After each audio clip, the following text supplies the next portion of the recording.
Yes, absolutely. So, everybody, I'd like to welcome Richard Whitt. Richard is a leader in the marketplace based on his new book, Reweaving the Web, and creating a vision for the new internet, and has followed up with that with his presentation and talking about the GliaNet Alliance. So, Richard has extensive experience, which he'll bring to bear working for Google and other organizations. He is an investor in the marketplace and a known speaker at high-profile events. So we're happy to have the opportunity to listen to Richard and his vision for bringing trust-based human governance to the web. Thank you, Richard, and looking forward to your presentation. Thank you, Scott. Appreciate the invitation to be here, and great to see you all. And I will share my screen and get going with the slides. I'm a fan of what you all have been working on, and hopefully find ways to continue, perhaps find ways to work together going forward. But for now, let me just put the slides up here. And yes, greetings. So governing AI for autonomous humans is sort of the subtitle for today's conversation. So I will, who's this guy, Richard Whitt? That's me. Background as a public policy lawyer by training, and worked at a number of companies, including Google for almost 12 years, and the Mozilla Foundation for 3.5 years. I first launched my foundation around GLIA in 2018, and I'll talk about what GLIA stands for in a sec. And then this new alliance got going last fall, more or less in conjunction with the publication of my first and only book, Weaving the Web. And we'll talk about that in a second as well. I was born and raised in the DC area, but the last 10 years I've been out in Silicon Valley. So what is this book, Reweaving the Web? It's available at fine bookstores near you as well as online. It is an attempt to encapsulate my thinking around not just what's wrong with the web. I think many of us share a common understanding of the challenges and issues with the way the web has been operating in recent years, but try to offer some prescriptions that I think are potentially doable in the world. So as I say, the book has sort of it's a why, and then the middle section is the what, and then the back end is really the specificity around the how, which is now spilled over into this coalition of companies that I'm working with to try to enunciate these things in the world. So what is this thing called GLIA? So first off, this is sort of my attempt to encapsulate in one slide the challenges we have with the web. I'm, as I've said, not the first. Many people before me have pointed out these things as well, including, of course, Shoshana Zuboff with surveillance capitalism. The notion here is just to show that these are basically reinforcing feedback loops. This between the idea of surveillance to extraction of data based on the surveillance to analysis, which of course now increasingly is around the LLM generative AI systems, and manipulation. When I first chose that last word about 10 years ago now, I got some pushback from people saying, "Yeah, really, manipulation? That's a tough one. That's pretty strong." But I think if anything, based from what Shoshana has demonstrated in her very detailed empirical analysis of talking to the people on the front lines of these companies, as well as things that have come out since, I think manipulation is just about right. It's not just about trying to sell us stuff through ads. It really is about altering our behaviors to line up with the pecuniary interests of the platform companies. So that is the seams cycle, and the challenge is how do we break this thing?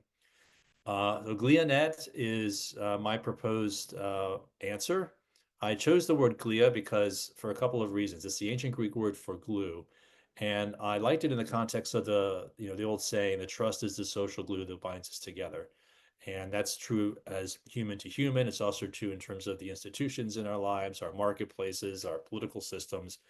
When you're talking to the folks at the Edelman Trust or any place else, trust is declining in the recent years in all these different ways that we interact with these institutions.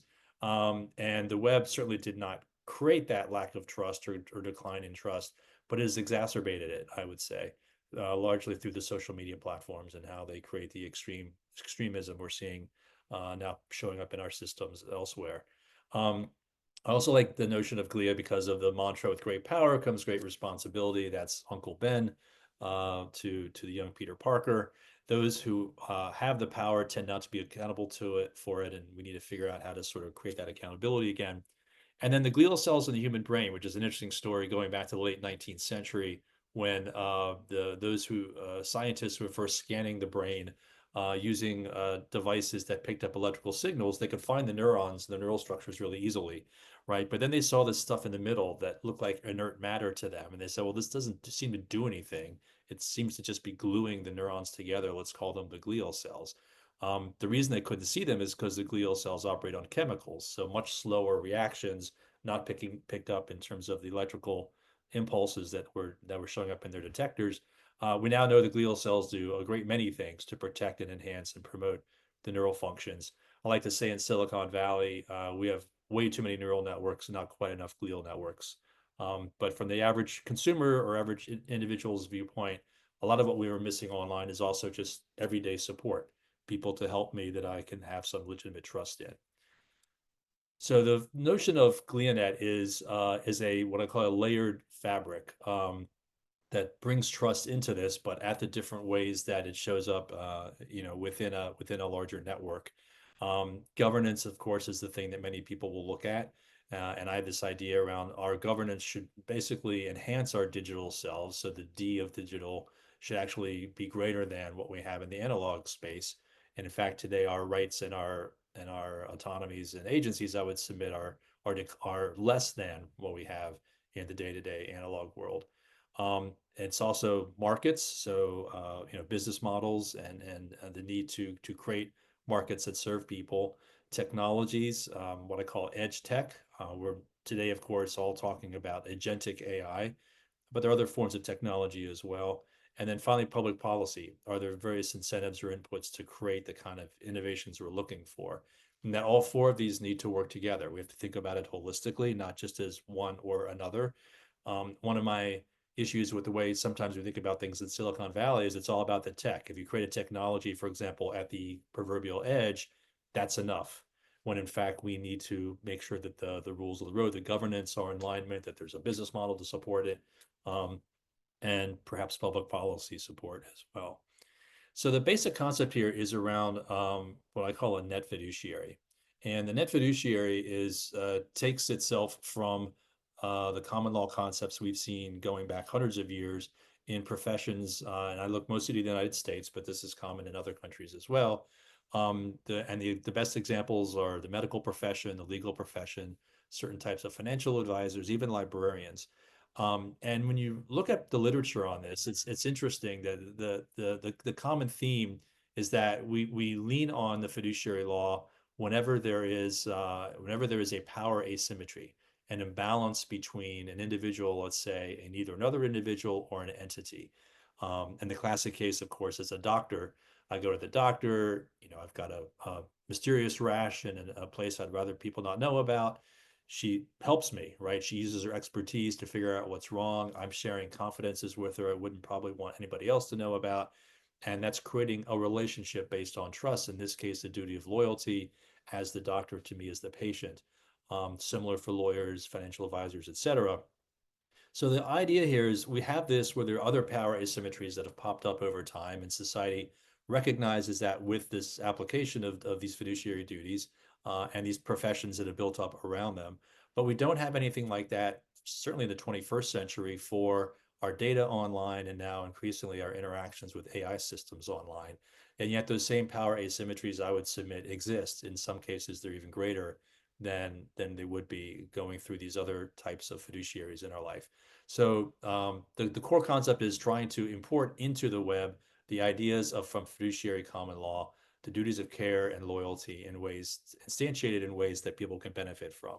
Now, a key element of this, in my thinking, is that this should be a voluntary approach. There have been scholars over time, Jonathan Zittrain, Jack Balkin, and others, who have been talking about what they call information fiduciaries. And their notion is to actually apply these requirements, these duties of care and loyalty, to the platform companies. And I think doesn't really work very well for a couple of reasons. Lena Khan, who was, before she became chair of the Federal Trade Commission in the US, actually wrote a counter piece after the Balkan Zittrain proposal came out, in which she articulated the idea that, in fact, it would be probably contrary to law for a Congress, in this case, to impose a fiduciary duty of loyalty on a platform company vis-a-vis its users, because that would conflict with the existing fiduciary law requirements under Delaware law for many C corporations, that in fact, they owe to their shareholders to maximize profits. And so she cast some doubt upon that, the efficacy of that approach. In addition, this idea basically of what some have called forced loyalty. Tamar Frankel, who's an expert in the area, has said forced loyalty is no loyalty at all. It basically turns it into a compliance program where the entity, in this case, a very powerful, deep-pocketed platform company, would do its minimal best to meet the requirements and otherwise probably evade what they could.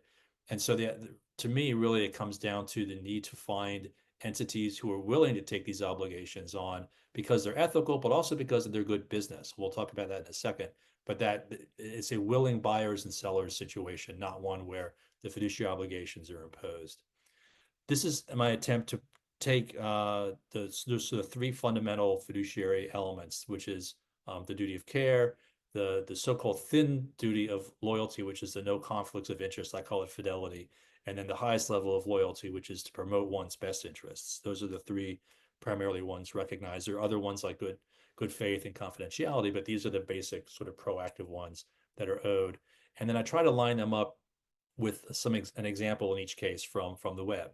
So I think a fairly straightforward one for the protect function of a duty of care is to safeguard personal data, right? To find ways to ensure that the data is safeguarded, is protected, is kept away from prying eyes. Perhaps, for example, by keeping the data local as opposed to putting it in the cloud. The middle function of sort of the enhance or mediator is the notion of having no conflicts of interest. I can see there an example helping somebody mediate their news feed. So they brings in the news elements that they want to see, or the entertainment functions they want to see, or a variety of ways that sort of the feeds that come and go between myself and the web are marked with my imprimatur. They're based on what I want to see or interact with, and not what Mark Zuckerberg, for example, wants me to see. And then the highest is the notion of promoting, is an advocate. It's promoting best interests. And this really gets into more deep psychological elements of things I really want to have from the web. And I'm promoting myself in the web, and it requires a deeper level of trust. And an example here that Doc Searles has talked about is intent casting. So basically, I take my terms of service as one example, on my browser, and I go to different websites, and then I see whether or not my terms match up to the terms of service the websites have. And if not, maybe my AI bot in this case can have a negotiation or a mediation, or else I move on.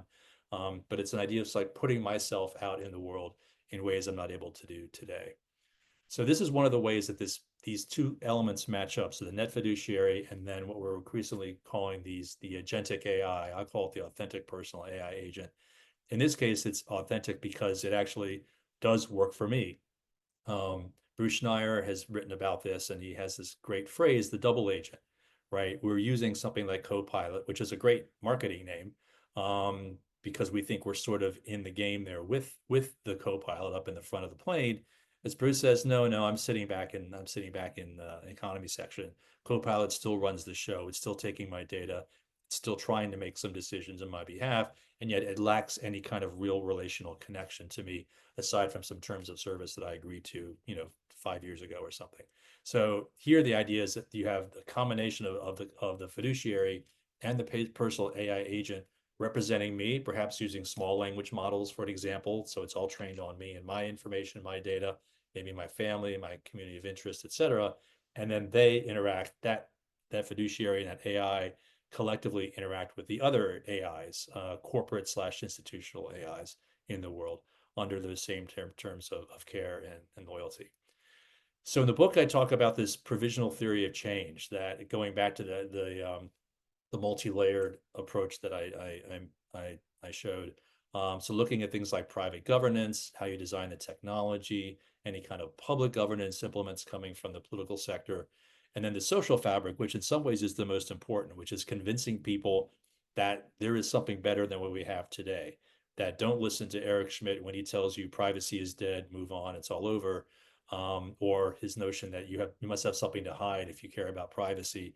That in fact there are many ways to think about the sort of the data stream you put into the world that over time um, becomes much more relevant to somebody that you actually want to work with, that somebody who has a real trust relationship with you and that you can share your intentionalities with them, as opposed to sort of data streams that are being picked apart and analyzed for inference purposes.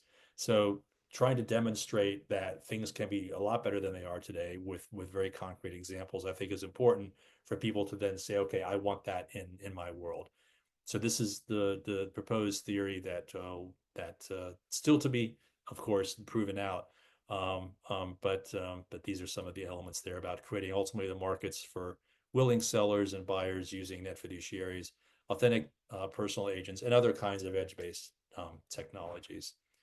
And so, what about this new alliance? So the book, the back end is the how section that talks about trying to move from sort of the prescription into the actuality in the world.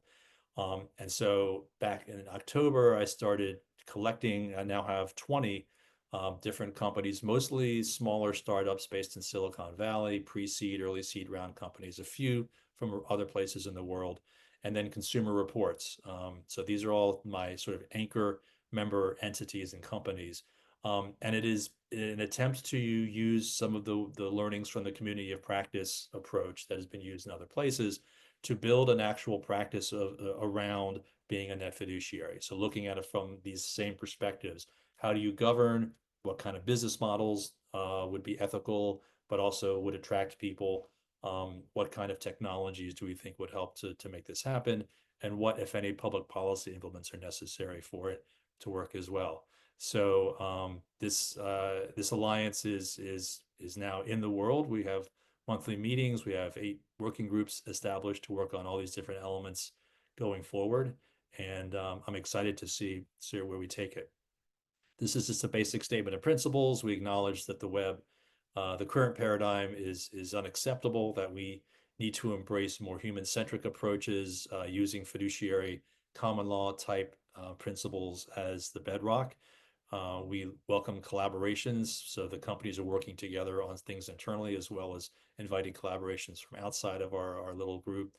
And then really what we're trying to do, the heart of this is design the governance elements. So I think one of the reasons that Scott reached out to me with his digital governance institute is I think there's some really interesting things to be done here around how do you create an essentially what could be considered a new profession in the world? What kind of codes of conduct or best practices? What kinds of ways do you demonstrate to your potential customers and current customers that there is a legitimate trust there through things like certification or licensing or trust marks? How do you create a sustainable web ecosystem? All of that, I think, is very much on the table at this moment, but something that we're working on. This is the provisional roadmap. So we were more or less through phases 1 and 2 of the basics of our mission, the structure, statement of principles, the theory of change, and the roadmap and the PEP model. We're now to phase 3, which is in fact the community of practice build out. And these are some of the working groups we have. Business models, you can imagine, is probably one of the most important ones. The core idea is that this is not just the right thing to do, but it is in fact a way to make money. It could be a commercially successful, very viable way for companies and individuals to work together to build mutual benefit. So what that actually looks like, not just in sort of theory, but in practice, is one of the big challenges we're looking at for this year. And then there are other elements here, the policies, practices, standards, et cetera. And then phase 4, if we move past this stage and there's consensus around what we're doing, we then become what we're calling a community of practitioners. So what is that? How does that play out in terms of a code of conduct or best practices? How does that play out in terms of potentially an enforcement regime? How do you make sure that people know the trust is authentic, and if something goes wrong, there's recourse, which may in fact involve a government backstop? We're talking initially to states of California and Colorado, very early day conversations, but the notion that they could in fact, much as a doctor or a lawyer, there's sort of a state level approach in the United States towards giving people recourse that is enforceable. We could maybe try to find something similar to do with some of the states. And then I'll quickly mention one of the policy issues that we've started talking about publicly is this idea of agentic AI, which of course is all the buzzword these days.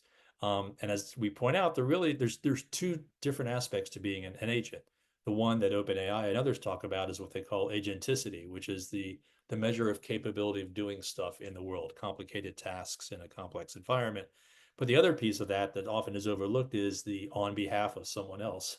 And so that one we are using the tag of agentiality. So, that means the degree to which this agent, this piece of software, is actually authorized to represent me in the world. So one is a measure of capability, the other is a measure of relationship, and then we need to keep both of those dimensions in mind.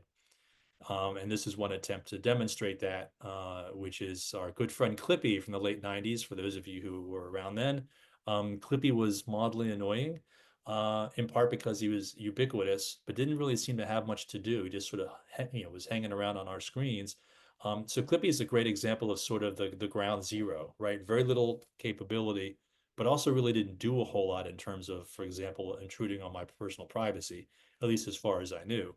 But now fast forward into where we are today in 2025, these agents are growing obviously rapidly in terms of the sort of agenticity, their capabilities, moving towards some forms of autonomy. And yet, if the platform companies have their way, we will all still more or less be users, as opposed to actual customers or clients or patrons with some, in this case, fiduciary duties of care and loyalty towards us. So we need to keep both of those dimensions in mind as we move forward. And then finally, I'll just note that we last Friday submitted our first public filing in response to the Trump White House, which they had, I think on day 3, they did away with the Biden administration's executive order on AI and substituted their own, looking to develop an AI action plan. And so we submitted comments there, and we used this agenticity, agentiality sort of split to talk about 2 items we thought were important as part of what we called a human agency agenda. One is AI interoperability, which is that these systems should be interoperable so my agents can talk to other agents sitting on other platforms and vice versa. And that perhaps looking to open standards bodies like IEEE is the way to do that, but we may also need the government maybe to at least be looking over the shoulders to make sure that that's developing and platform companies and others are not resisting, an appropriate interop standard implementation. And then the agentiality part, again, net fiduciaries operating out of care and loyalty on a voluntary basis. We do opine that one idea is to perhaps propose a statutory duty of care for those entities, platform companies, and others who either are making decisions on our about us or have consequential data like personal information about us, and that there should at minimum be a do no harm standard that applies in those kinds of situations. But then on top of that, allow sort of the building of these voluntary associations around the duties of loyalty. This is just an ecosystem mapping of some of the companies that are part of the alliance. We are pretty much at all 4 layers, including at the bottom there, the helpful places folks was the spin out from the Google Alphabet Smart City project in Toronto. And this is, in this case, it's creating signage in the local area so people can know what sensors and devices and cameras and drones are doing, sort of hovering around in their local community.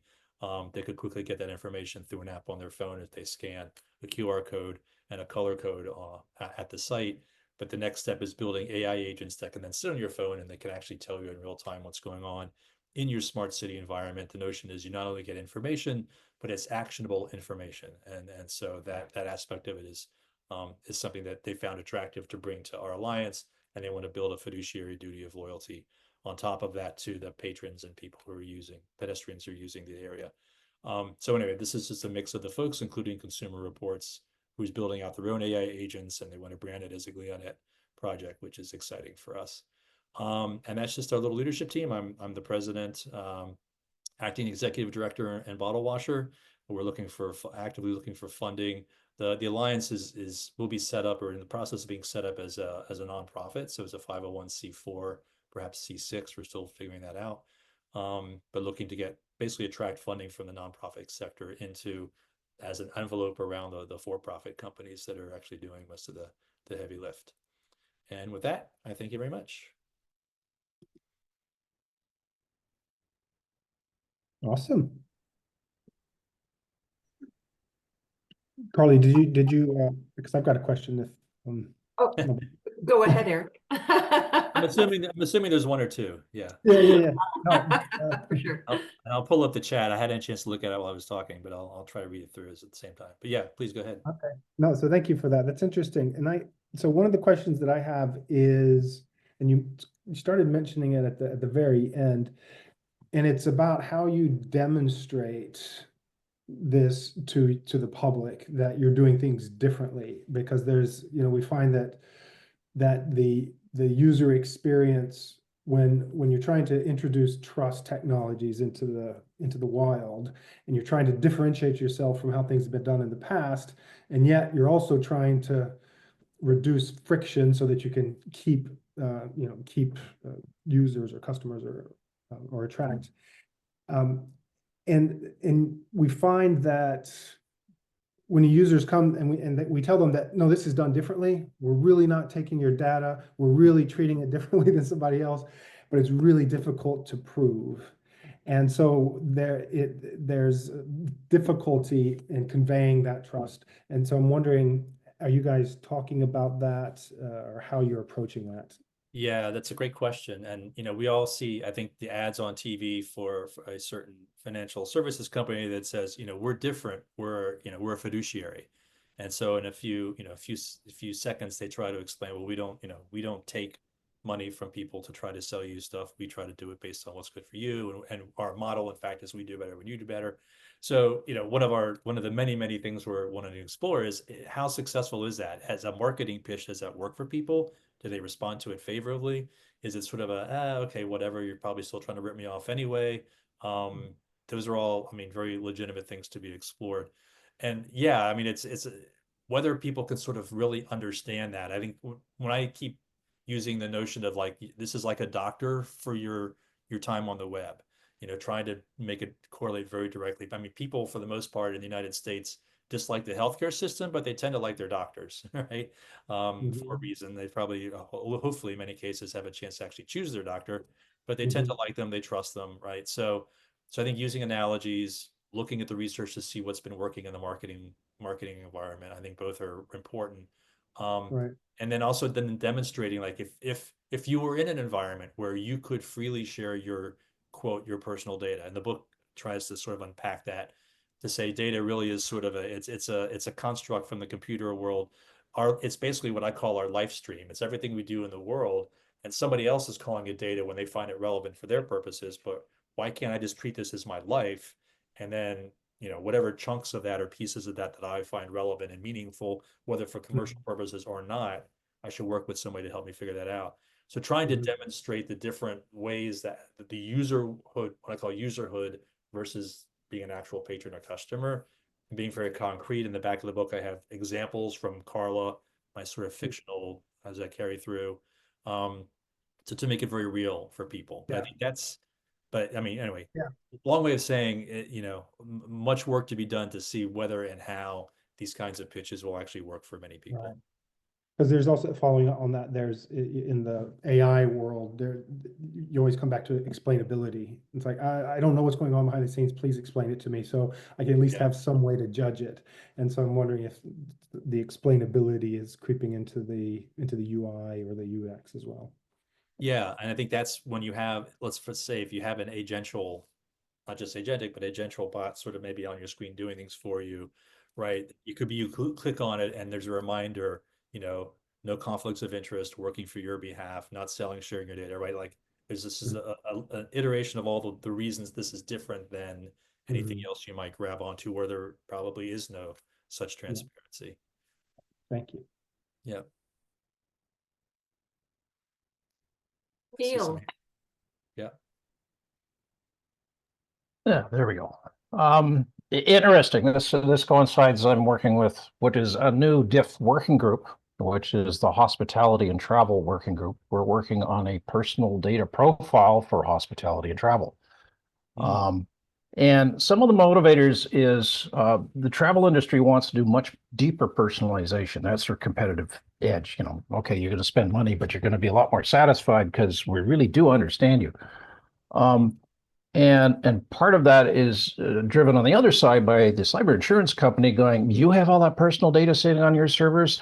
We're going to charge you a lot of money because, you know, if you've got such a honeypot of deep, rich personal information, including payment card and everything else, then you're going to be hacked and we're going to charge you accordingly. So there's a lot of, and we're talking some really large players here. So I'm the geek in the room with the hospitality and travel experts. These are people who are still consulting with, you know, the major brands of airlines and hotels and whatever else. And this apparently is real force. So we've started working on a personal traveler profile. There will be a service profile as a later piece of work.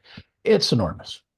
I'm in the middle of just sorting out personal names, and it's a nightmare. Names international and what's applicable. And one of the concepts we're looking at is that information is all going to be yours on your device, and you share it in little bits and pieces as needed, and people can come and ask for it. The service can come, can I get that information again, as opposed to holding it. Right. So I think that connects a lot with exactly what you were saying. So and like I said, we're trying to do an implementation of what does that huge load of personal preferences and all that stuff look like for travel. And even the use case I was running through the other week is, okay, I want to go on a ski vacation. The potential information, particularly health and safety and restrictions for skiing. Case in point, someone who's in their 60s, hey, I'm an expert skier. You know, that was 30 years ago. We want to see a certificate before we're going to let you come on our back ski country thing for 5 days. Literally, this is where some of the travel agents are having to go based on their experience with over-ambitious people on adventure holidays. So very interesting. Hope to chat more. Yeah, a couple quick things there. One is, yeah, the more the data stays local on the device or in, you know, certain Berners-Lee solid, you know, personal data pod in my living room thing. And then Opal, which is this really interesting algorithm that MIT's developed where basically the algorithm moves to where my data is. And the example that works there is the credit card companies or the folks who give credit scoring, right? They get hacked into with regularity. Equifax back in 2017, it was a good example. They don't need that information except 2 or 3 times a year, right? For the most part, it's not necessary, yet it's sitting on their servers 24/7 where they are a massive honeypot.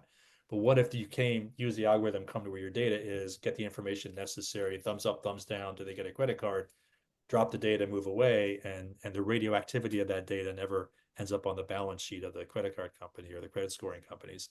So that's sort of one thing that I guess to point out. And then the other, you know, the notion of like having your own profile.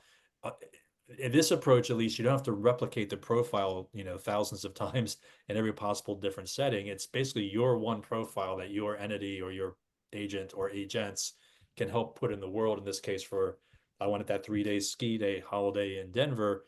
All my preferences are already sort of there with me. And so then my agent can go out maybe synonymously to websites or brands and pull in the best deal that matches up to what I want, as opposed to me going out and trying to figure it out and all my data leaking everywhere at that same time. Fantastic. Mackie? Yes, thank you. Thank you very much, Richard. That was really insightful. So my question is related to data hosting providers. So what kind of additional controls,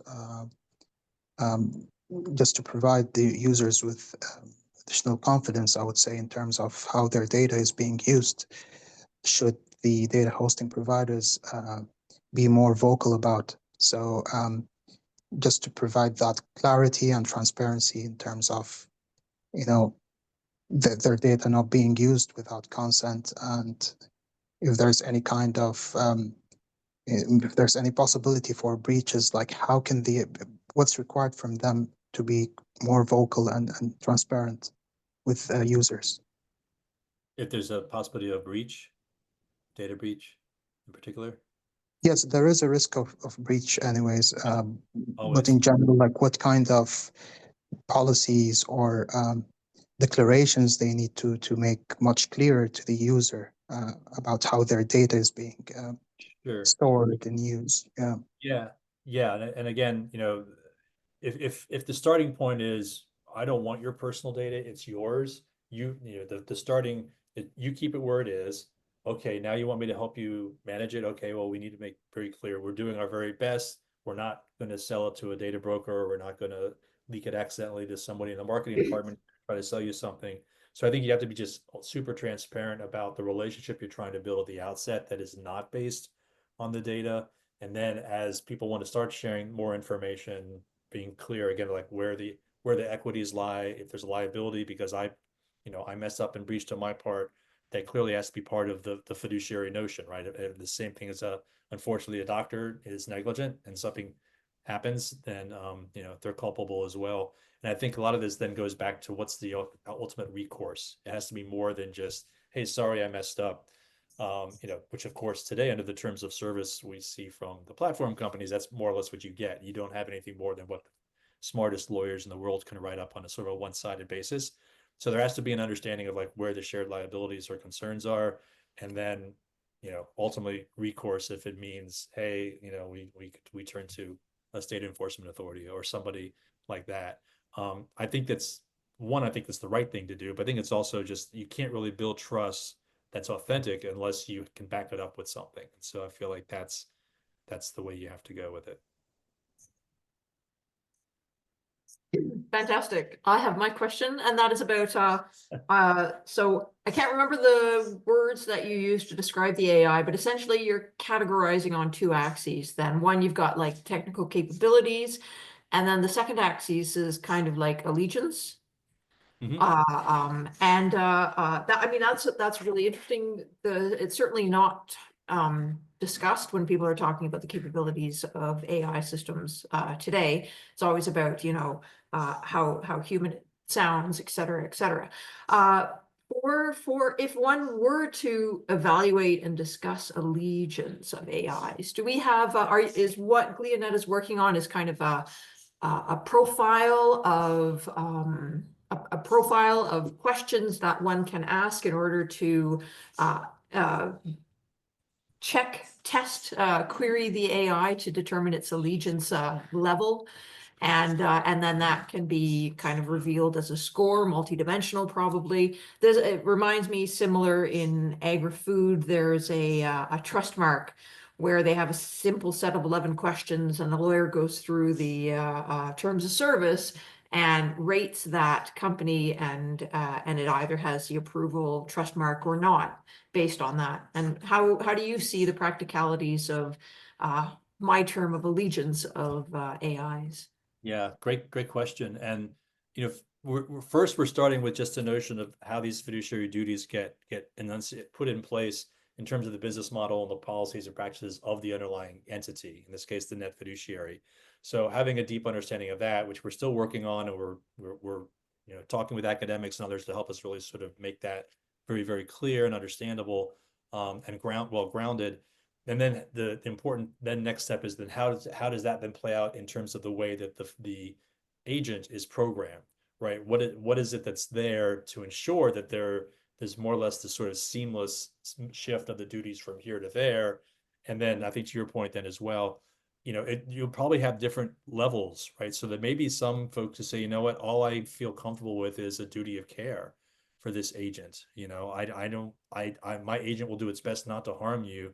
I don't feel comfortable going beyond that. Maybe I'm worried about liability issues or whatever. Well, okay, so maybe that gives you like a little, a yellow dot next to you that says duty of care. If you go higher up, then maybe it's a different, you have a different way of describing it, portraying it online, and that kind of thing. So I think we need to make sure that we first understand it at the sort of the company or entity level, and then to the agent level. I'm actually working with somebody right now who's a software engineer who she claims she's able to sort of do that once we create enough sort of specificity that she can pull that over, and then it becomes part of the agent's programming. But it's obviously very complicated stuff. So well beyond what I Yeah. want to, well beyond what I can attest to today. But that's the roadmap of where we're trying to go. But it strikes me as, for example, in financial services, you can have where it's just duty of care. And, whereas if you want a higher level of care, a higher standard of fiduciary, there's usually a cost Yes. understood. So you Yeah. could divide it up and at least be able to say, sure, it's free, but it only does it's not working for you. And if you do want to pay for something that works entirely on your behalf, that's a cost benefit. Yeah, for sure. Also noticed here in the chat, somebody just left something about determining AI loyalty as a potential future service for consumers reports. They are actually working on an agent that will do two things initially. One is customer service. So they will represent the consumer and go say to Verizon and say, hey, Verizon, you owe me $30, rather than sit on the phone for days or talk to your chatbot. My agent's going to go to your agent, or we're going to work it out. You're going to bring it back to me. And then maybe Consumer Reports gets a small finder's fee or something based on that. And the second one is managing all my subscriptions, right? Online video, streaming video, newspapers, periodicals, whatever. They're all over the place. I don't know where half of them are anymore. But to not only just have all of them, but then be able to negotiate with you, maybe even get better deals or whatever from folks. But the idea of determining AI loyalty sounds like a really, I'll mention that to Ben Moskowitz, who's the head of the digital center. Maybe they'll throw that in the mix as their third potential offering. Yeah, we had that conversation at the last fall IAW, so there you go. Yeah, exactly right. That's right. Yeah. Yeah, I was there. Eric, you're on mute. Thank you, Carly. I have another question, Richard, about your audience. And I imagine this is sort of a multi-pronged approach to dealing with policy at one side. But I also find that unless you have the developers who are familiar with these approaches and know where the tools are and are actually interested or invested in building things differently, then it doesn't get done. And so I'm wondering what kind of different approaches you have for different audiences, or who are your main audiences? Yeah. My audience is everybody, but no, the book attempts to, I invoke lots of, science fiction and fantasy and things, and tell stories, historical stories about people like Dr. John Snow, the first contact tracer back in the 1850s in London. So the book tries to be very accessible and try to portray a world where we have people and entities that actually, look out for our best interests. So first and foremost, I'm just trying to raise the visibility, as I mentioned before, around we could get better. We could have better if we just imagine that future where things are done for us rather than done at us increasingly. So there's that. But then more particularly, you mentioned the developers. I'm pleased we've got we've got 4 AI companies in the coalition. Personal.ai is one of them. They're building a small language model approach, which seems to be early days working out very well.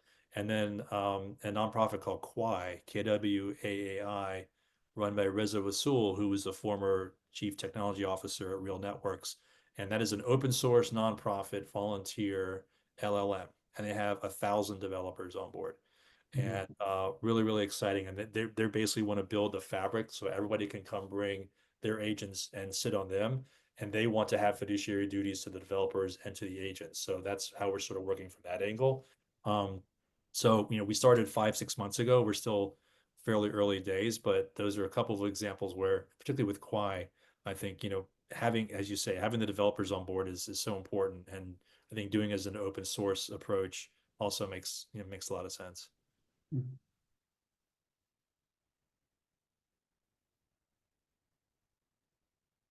Any other questions then from our discussion? Perhaps not. So then I would like to thank everyone for coming today, and to thank Richard especially. This was an excellent presentation. We'll post it up on YouTube, so the people who aren't able to come today will be able to see it. Very informative. Looking forward to the slides, and thank you once again, because it was excellent. And we'll see everybody in 2 weeks. Yes, Richard? Yeah, just one other thing I'll mention again. I may have said it at the outset very quickly, but if there are interesting commonalities between what you all are working on with trust over IP and what we're trying to do within our little coalition, I'd love to continue the conversation. I feel like we're sort of on parallel paths here in many ways. So Yeah, yeah. How do your trying to working bring the groups, paths together, I'd welcome that conversation. yeah, how do your working groups communicate or work? Are they on Slack or are they Yeah, on? so we have a monthly member call. All the working groups are in we have a Slack channel. And we're moving towards the 501c4 or 6 status. So we have bylaws and things we're putting into place. So it started out as a little rump group in October, and now it's turning into an actual sort of organized, governed thing. But we work primarily through Slack. Okay, and is it, I mean, are you comfortable with sort of observers for people to just pop in and kind of see where, what you're working on, where they can contribute, or how would that work? Yeah, we've had guests come in and listen in. Some of them are just prospective members, and a few cases though people just interested in learning more. So we're happy to announce that you're there, and you can just listen in and Yeah. install whatever you're Well, comfortable with. or maybe we can present it at one of your meetings. That would be Yeah, about the Trust over IP Foundation. that would be great. We'd love to have you guys as a guest to come and explain what you're working on to the membership. Yeah. Okay, excellent. And the information for participation is also on the website for GliaNet? Not really. Again, we're sort of a closed community for now, just because we're sort of getting ourselves together. But if you reach out to me, I'll and Stephanie Gouveia, who's our director of community services, would get you into we'll get you into where the next couple of meetings are happening and figure out who wants to show up and potentially present from your side. Yeah, excellent. Okay, then we have some action items then. Thank you very much, everyone.